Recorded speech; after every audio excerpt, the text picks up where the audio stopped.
Hi అండి. వంటల వారాహికి స్వాగతం. ఈరోజు మనం కందా బచ్చలి కూర కార్తీక మాసంలో తప్పకుండా మనం చేసుకొని తీరవలసిన కర్రీ అండి ఇది.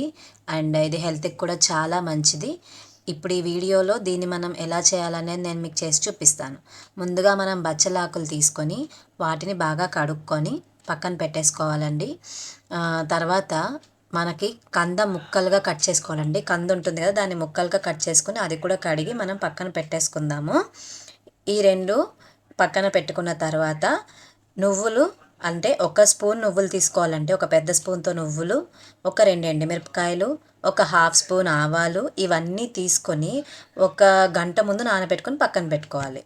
ఈలోపు కుక్కర్ తీసుకొని మనం కట్ చేసి పెట్టుకున్న కంద ముక్కలు కుక్కర్లో వేసేసి అలాగే బచ్చలి ఆకులు కూడా కుక్కర్లో వేసేసుకోవాలండి.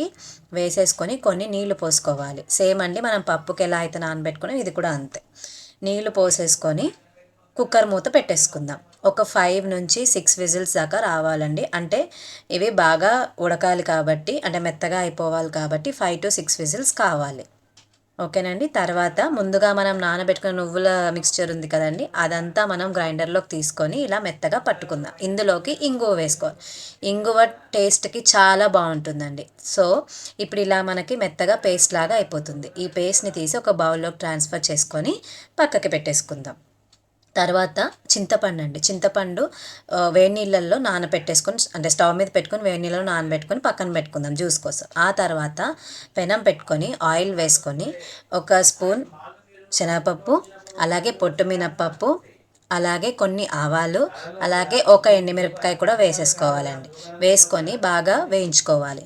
అవి బాగా లైట్ బ్రౌన్లో వేగిన తర్వాత ఒక 2 పచ్చిమిరపకాయలు వేసుకొని ముందుగా మనం కుక్కర్లో ఉడికించి పెట్టుకున్న కంద, అలాగే బచ్చలాకులు ఇవన్నీ కలిపి వేసేసుకొని, అలాగే ముందుగా మనం చేసి పెట్టుకున్న చింతపండు రసం కూడా వేసుకొని చిన్న బెల్లం ముక్క వేసుకోవాలండి. బెల్లం ముక్క వేసుకోవడం వల్ల ఏంటంటే చింతపండు వేసాం కాబట్టి పులుపు అంత తెలీదు. తర్వాత కొంచెం పసుపు వేసుకొని దీన్ని బాగా కలిపేసుకోవాలండి. ఇలా నీట్గా కలిపేసుకొని దీన్ని మనం మూత పెట్టుకోవాలండి. ఒక 2 మినిట్స్ మూత పెట్టుకొని బాగా మగ్గించుకోవాలండి. అంతే. చాలా అంటే చాలా బాగుంటుంది ఈ కర్రీ. అయితే ఇప్పుడు మనం ఏం చేయాలంటే, ముందుగా మనం నువ్వులు, ఆవాలు అవన్నీ కలుపుకొని తయారు చేసి పెట్టుకున్నాం కదండి, ఆ పేస్ట్ మొత్తం తీసుకొచ్చి ఇందులో వేయాలి.